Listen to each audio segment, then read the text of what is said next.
하나님의 말씀 봉독하겠습니다. 오늘 말씀은 사도행전 21장 15절에서 16절 말씀입니다. 신약성경 225쪽입니다. 21장 15절부터 제가 봉독하겠습니다. 이 여러 날 후에 여장을 꾸려 예루살렘으로 올라갈새 가이사랴에 몇 제자가 함께 가며 한 오랜 제자 구브로 사람 나손을 데리고 가니 이는 우리가 그의 집에 머물려 함이라. 아멘.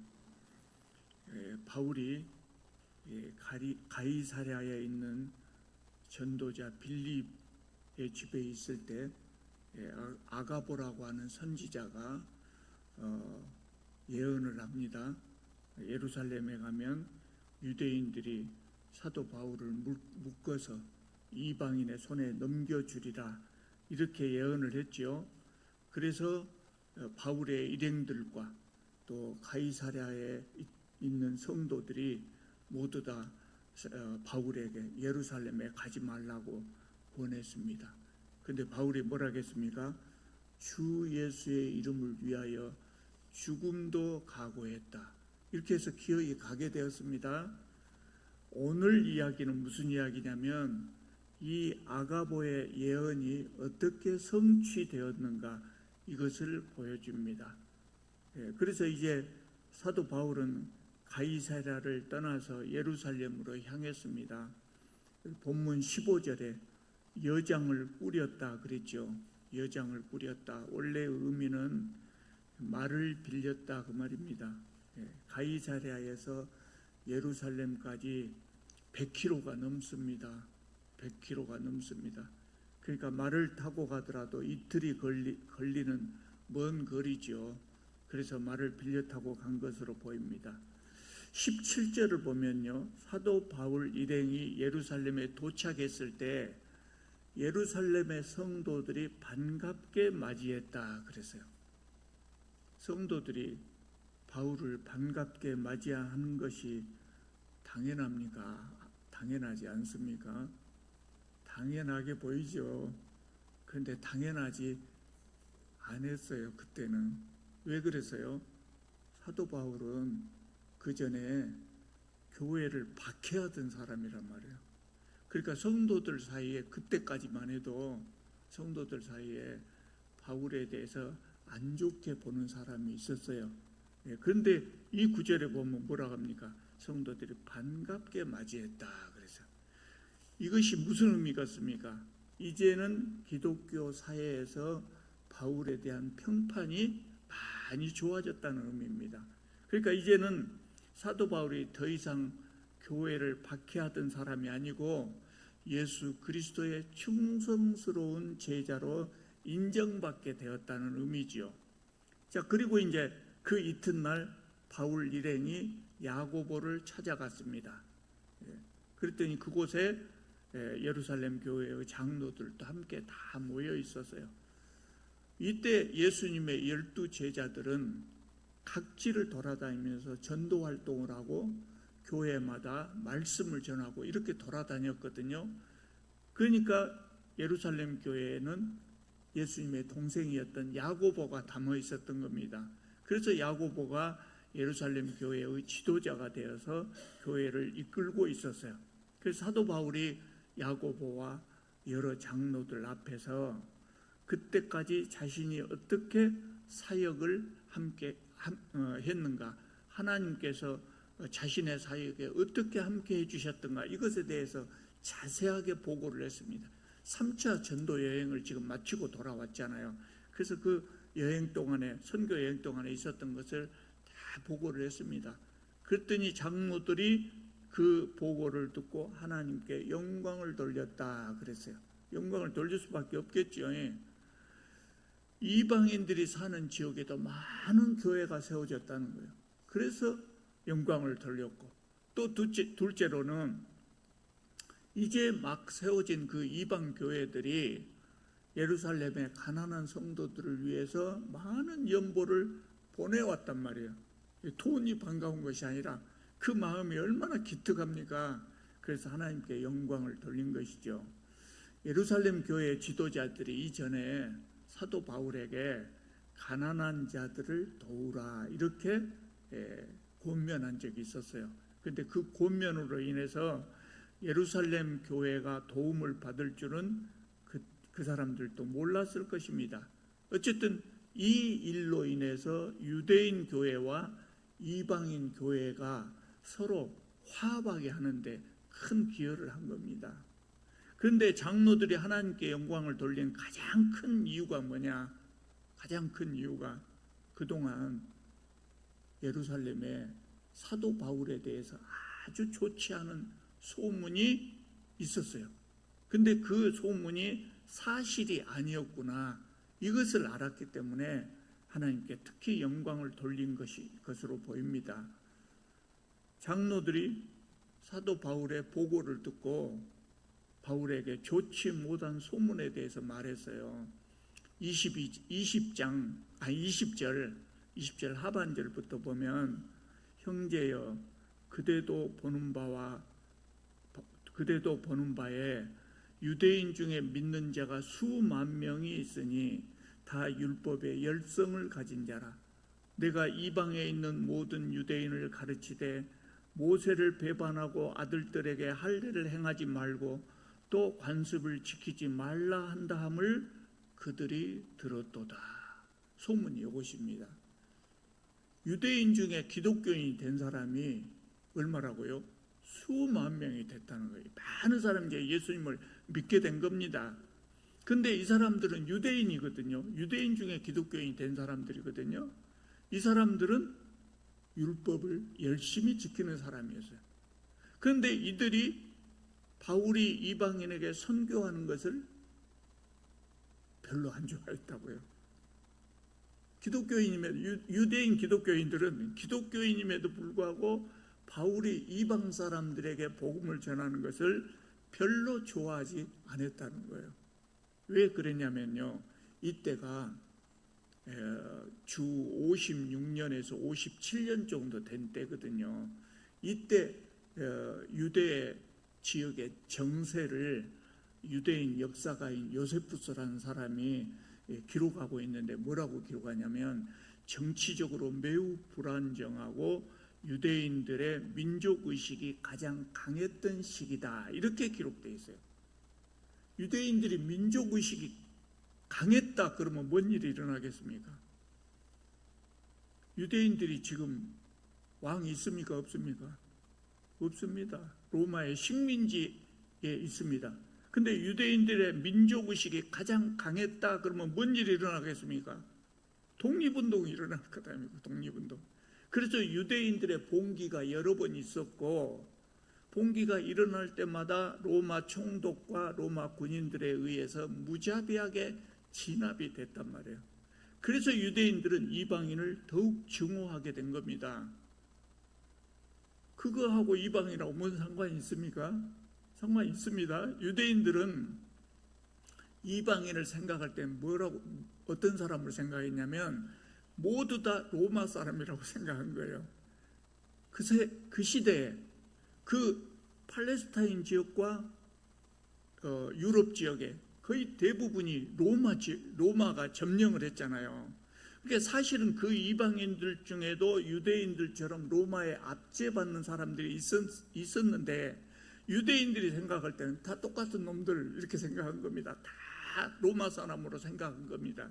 그래서 이방인들에게 복음이 전해지는 것을 탐탁치 못하게 여겼다는 거예요.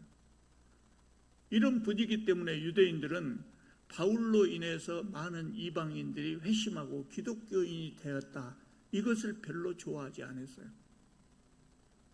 그 못된 놈들 회개하지 말고 지옥이나 갔으면 좋겠다, 그런 생각이 자기도 모르게 있었겠죠. 아니, 여러분 생각해 보세요. 우리가 일제강점기에 있을 때 일본 사람들이 하나님 잘 믿고 다 천국 가게 생겼다 하면 기분이 좋겠습니까? 안 좋겠습니까? 자기도 모르게 기분이 나빠진다고요. 구약시대에도 그런 사람이 있었습니다. 구약시대 누가 그랬겠습니까?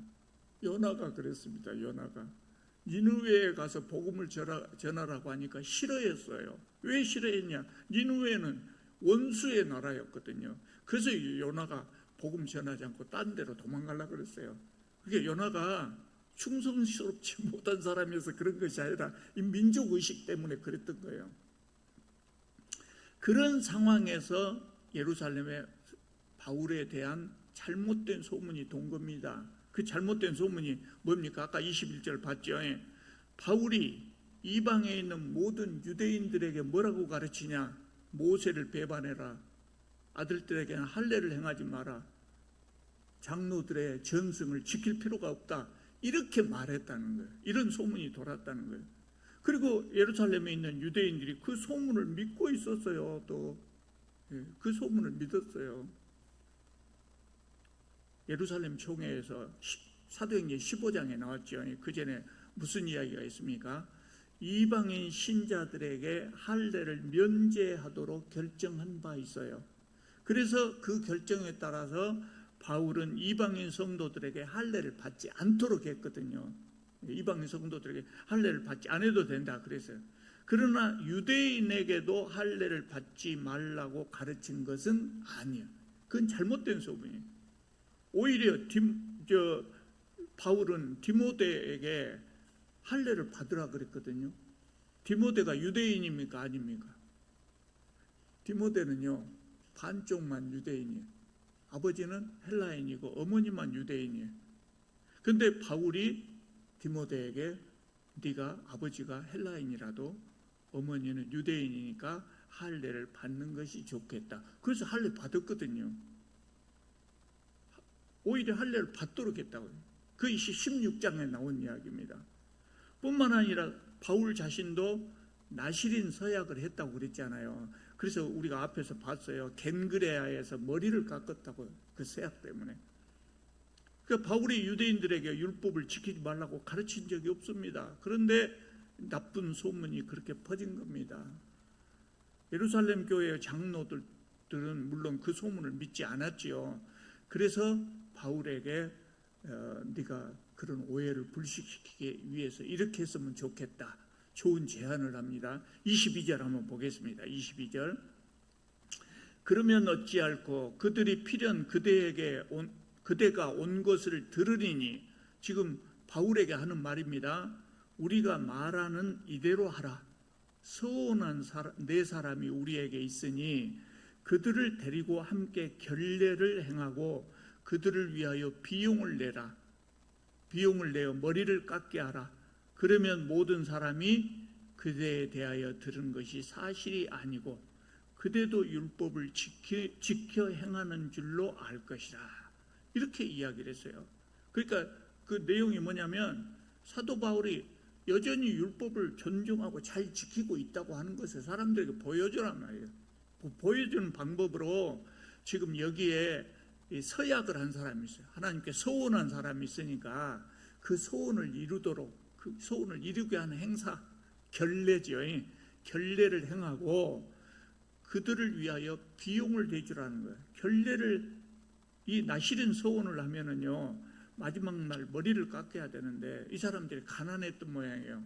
그러니까 그 결례를 행하는 비용을 다 대주라는 거예요. 머리만 깎는 것이 아니라 마지막에는 제사도 드려야 되거든요. 제사를 드리려면 돈이 필요하죠. 재물이 될 가축도 사고 그래야 되니까. 그래서 그 돈을 사도 바울이 대주면서 이 일을 해주면 사람들의 오해가 풀리지 않겠느냐, 그런 말입니다. 바울은 예루살렘 교회의 평화를 위해서 이 사람들을 후원하기로 했어요. 사도 바울은요 심지가 아주 굳은 사람이에요. 자기가 마음에 정한 것은 꼭 이루는 사람이에요. 그래서 어떻게 보면 까칠하게 보이기도 한단 말이에요. 그렇지만은 성경을 보면 사도 바울은 융통성도 있었어요. 그러니까 본질적이지 않은 부분에 대해서는 기꺼이 타협하고 양보하고 그럴 줄도 알았단 말이에요. 우리가 신앙의 본질은 꼭 지켜야 되거든요.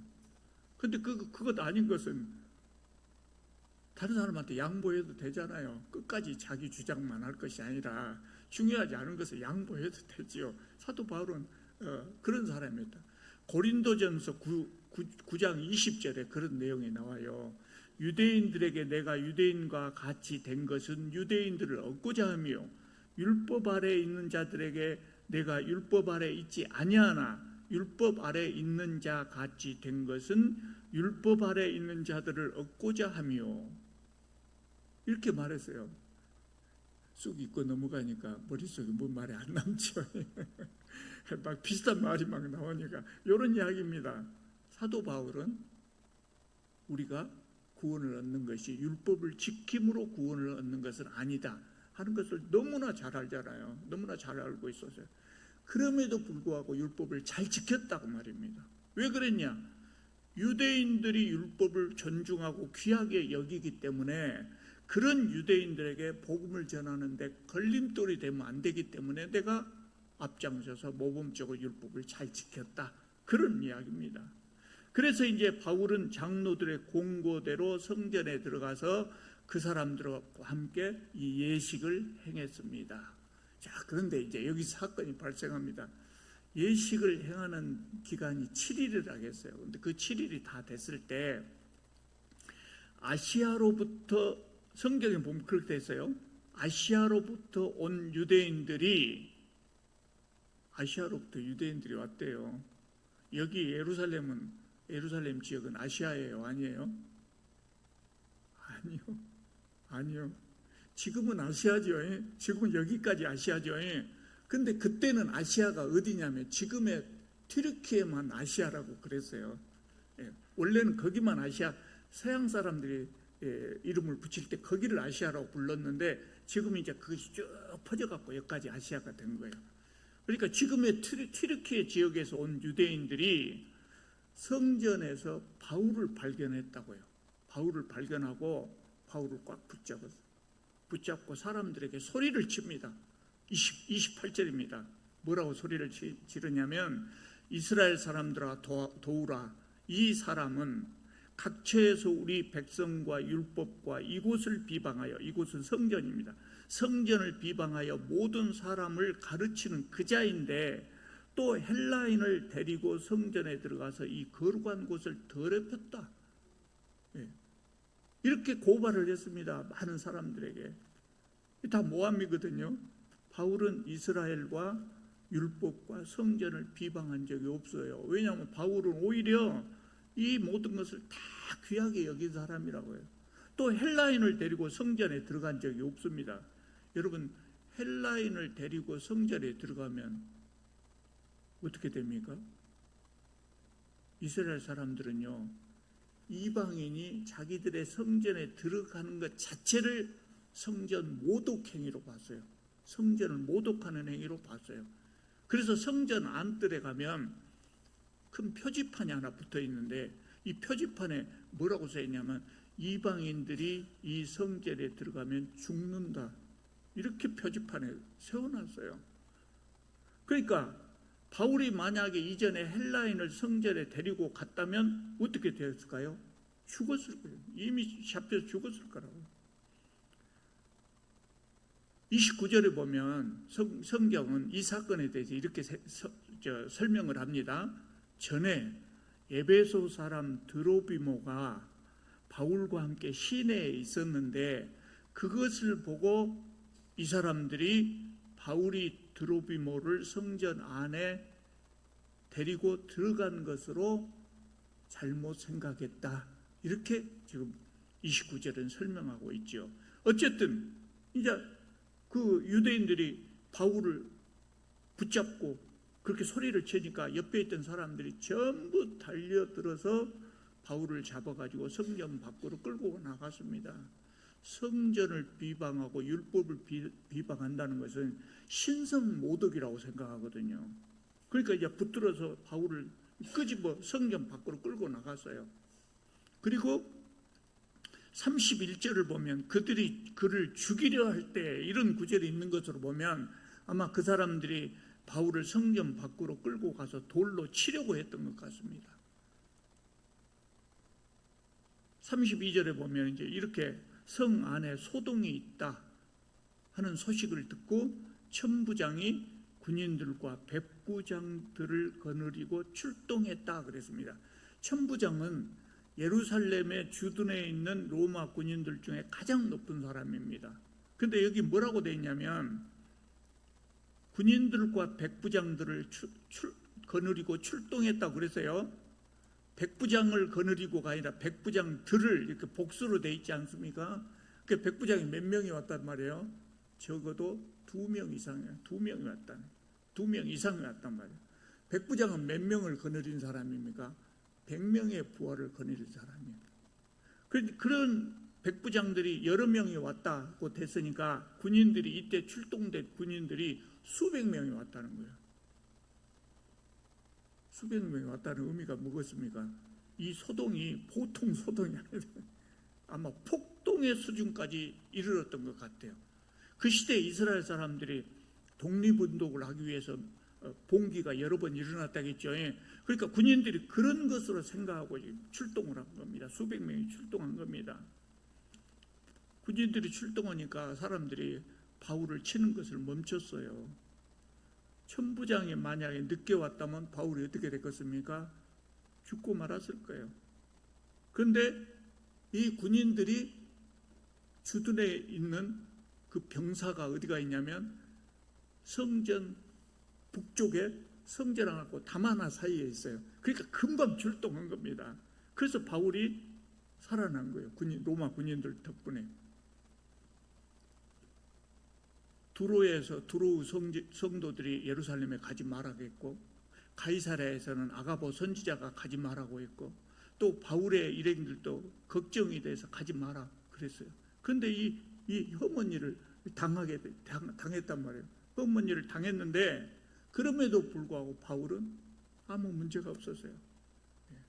사도 바울이 예루살렘에 가는 것을 성령에 매여서 가는 것이다, 그렇게 표현을 했잖아요. 성령에 매여서 간다는 말은 성령께서 가라고 했기 때문에 내가 간다, 그런 의미입니다. 그러니까 성령님은 바울이 예루살렘에서 위험에 처할 것을 아시고 미리서 천부장을 지금 준비해 두신 거예요.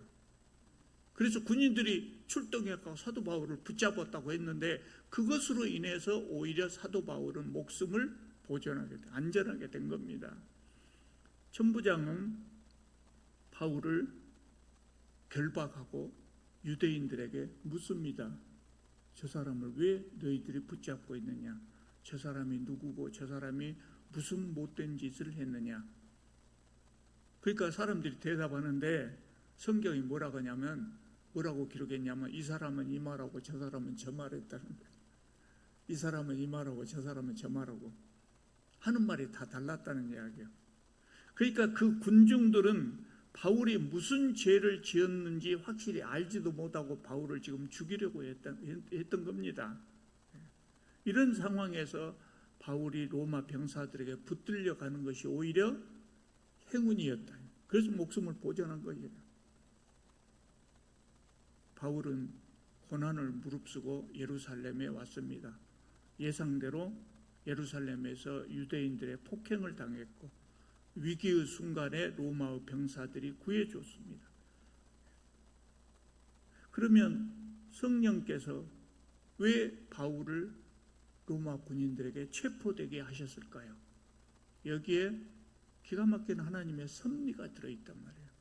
기가 막힌 하나님의 섭리가 들어있어요. 바울이 로마 군인들에게 체포되는 것은 바울 사역에 절대적으로 도움이 되는 것이었기 때문에 그래요. 하나님의 계획은 사도 바울이 로마에 가서 복음을 전한 것이고 사도 바울도 오랫동안 로마에 가기를 간절히 소원하고 있었어요. 그런데 사도 바울이 여기서 로마 군인들에게 체포가 되었기 때문에 오히려 그것으로 인해서 로마에 갈 기회를 얻게 된 거예요. 그래서 성령께서는 고난이 기다리는 예루살렘으로 바울을 보내셨지만 그 고난을 통해서 사도 바울은 로마로 가게 됐다. 성령께서 사도 바울을 로마로 인도하게 하시기 위해서 사도 바울을 이걸 보내주신 거예요. 여러분, 하나님께서 하시는 일에 오류가 있을 수 없습니다. 사도 바울은 그것에 대한 믿음이 있었어요. 그래서 성도들의 반대도 불구하고 예루살렘에 간 겁니다. 사도 바울은 하나님의 섭리를 믿었던 것이죠. 여러분, 우리 하나님 어떤 분입니까? 우리 하나님은 전화위복하시는 하나님, 전화위복의 하나님. 좋은 일이 됐든지 나쁜 일이 됐든지 인간 세상에 일어나는 모든 일을 통해서 하나님의 섭리를 이루어 가시는 분이에요. 심지어 나쁜 일도 전화위복의 계기가 되게 하시고 그것을 이용해서 하나님의 섭리를 더 아름답게 이끌어 가시는 분입니다. 우리는 오늘도 사도 바울의 시대뿐만 아니라 오늘날에도 우리는 하나님의 섭리와 돌보심 속에 살아가고 있습니다. 그러므로 우리가 지금 어떤 어려운 환경에 있다고 할지라도 하나님께서는 오히려 그것을 통해서 우리의 인생을 풍성하게 하시고 우리의 인생을 더욱 깊게 하시고 의미 있게 하신다.